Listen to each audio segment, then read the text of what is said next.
A friend of mine once gave me a compliment that stood out in my memory.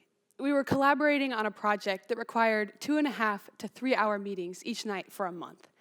And one night, this friend, she said to me, "I admire your presence here.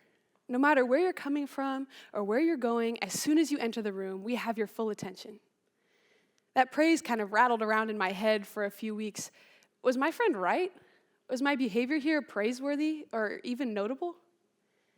Since then, I've realized that in this world that we live in, it is hard to be present, engaged right where our feet are. Many things keep us distracted. Late nights and early mornings render us unable to focus. Busyness keeps us flitting from one thing to the next, and ever-changing media insulates us from boredom. All these things allow us to do more things and to be in more places with more people than we ever have been before. Yet they also serve as sort of barriers to presence. Neuroscience research has taught us that the phenomenon that we refer to as multitasking refers not actually to our ability to engage in multiple complex tasks at once, rather to our ability to switch quickly back and forth between tasks. And in that switching, we lose some of our focus and productivity. Let that sink in. Multitasking is not real. That means that you cannot study well for your exam while watching the movie. Switching back and forth costs us attention and intention. I'm here tonight to convince you of the importance of presence. My hope is that you'll leave here hungry to be right where your feet are. I'll make my case for presence using 3 examples from my own life. The first is about how we can be present towards things that we create. The second is about how presence plays a role in our relationships. And the third is about how we can be present to our opportunities for learning and growth. With each illustration, I'll highlight the fruit of our effort to be present and what we risk by failing to be present. So my first example, how we can be present to things that we create. I see presence at work, in my own work, as an amateur pianist. I've recently been introduced to a rehearsal technique that I call the glacial speed technique. What this looks like is playing each note of the piece one at a time and then pausing to sort of meditate on each note. Leaving each note suspended in the air creates this feeling of being inside of the piece. My muscle memory is entirely broken down, and I have to think about every note as I play it, how it feels, how it sounds, how it follows the previous note, and leads into the next one. Now, you may have heard that to master a skill, all you need is 10,000 hours of practice. Well, researchers have updated that claim to say that, of course, while time spent practicing a skill is critical, the quality of time spent is a much stronger predictor of mastery than the quantity of hours. What that tells us is that being intentional in our process and practice is the most important thing that we can do when trying to create something of value.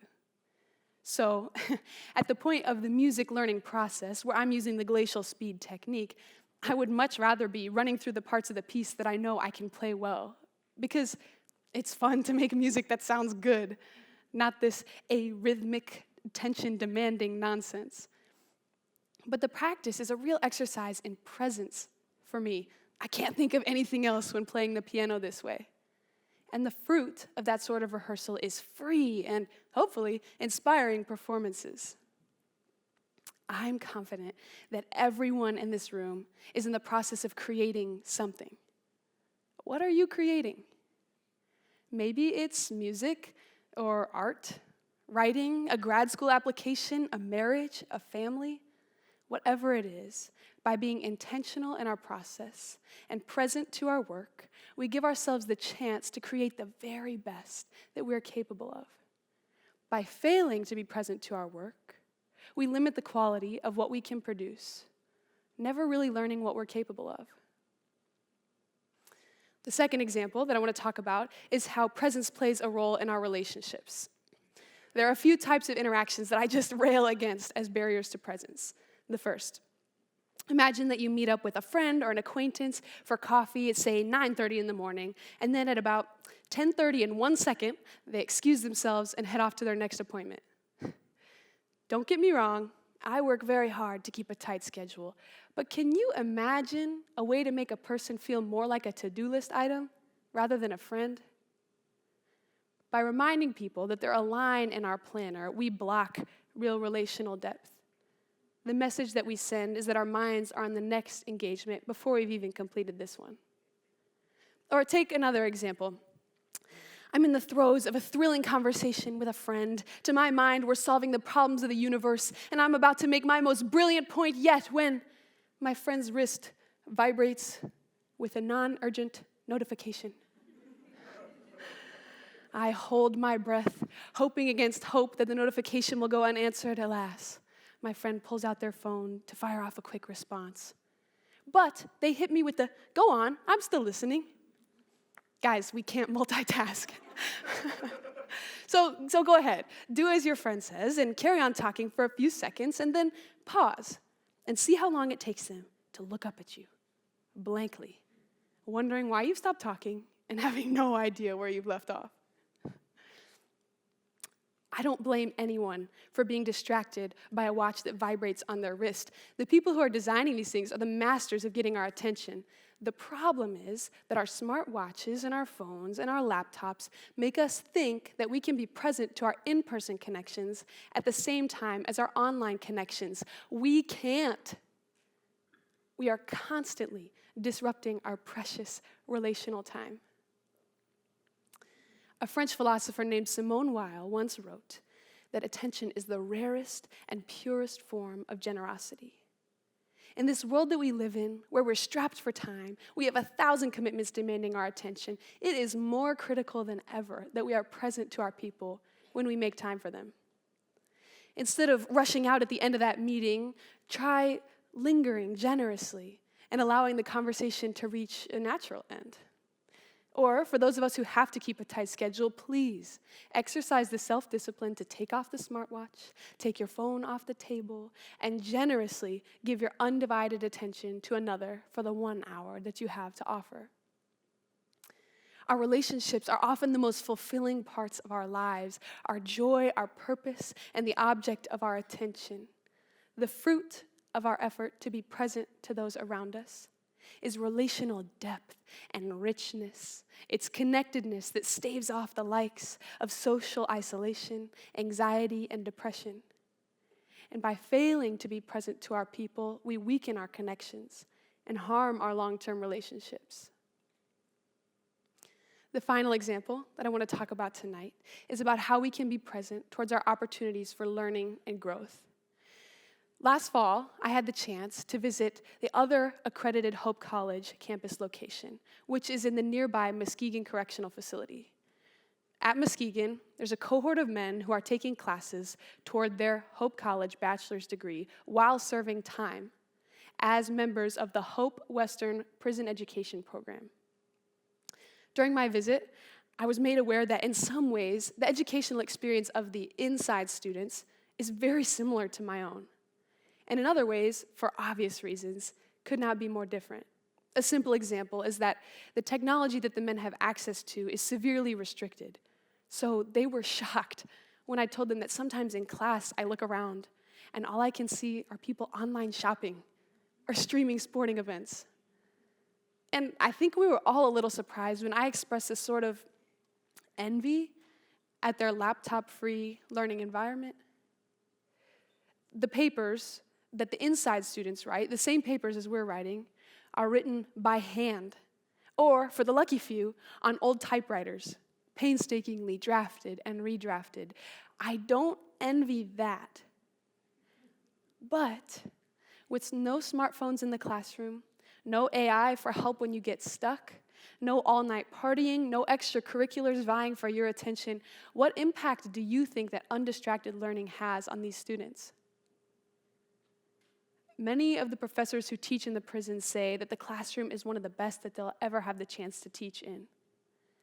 present to their thoughts, present to their work, and present to their peers, the inside students are aware that they're participating in a transformational education experience that's increasing their sense of worth, sense of self, and their ability to engage critically and hopefully with the world around them. Meanwhile, on campus, my peers and I are tempted to breeze through class readings, submitting assignments that are good enough. As we hurry busily from one thing to the next, we forfeit some aspects of what has to be the most intentional opportunity for learning and growth that many of us will have in our entire lifetimes. This example of higher education is what's salient for me right now, but the same holds true for every person, no matter your educational status or history. Every day, we're offered opportunities to sharpen our skills and our minds. In all things, we can seek to learn and grow and be better than we were before. And the fruit of those efforts is enhancing the quality of our own lives and, by extension, the lives of those around us. By failing to be present to our opportunities for learning and for growth, we block ourselves from reaching our full potential. So, we get it. It's important to be present to our work, to our people, even to ourselves. But this is hard. I know. I propose that we start small, taking a thing or two off our calendars, taking our phones off the table, and taking advantage of opportunities for learning and growth. Neuropsychologist William James wrote that attention is the taking possession by the mind of one out of what seems several simultaneously possible objects or trains of thought. It implies withdrawal from one thing in order to deal effectively with others. What are you agreeing to attend to? Is it more than you can really attend to well? Just because you commit with your calendar does not mean you can commit with your mind. By being more selective about where we attribute our attention, we will miss out on opportunities, things to be a part of, things that other people are doing, things that appear online. But we are fooling ourselves if we think that we can produce or participate in anything of value without being present to it. By giving part of our attention to everything, we are fully present to nothing, because attention divided is intention lessened. So, create incredible things. Love people so well. Become the most that you can and be where your feet are. I challenge you to master the art of presence. Thank you.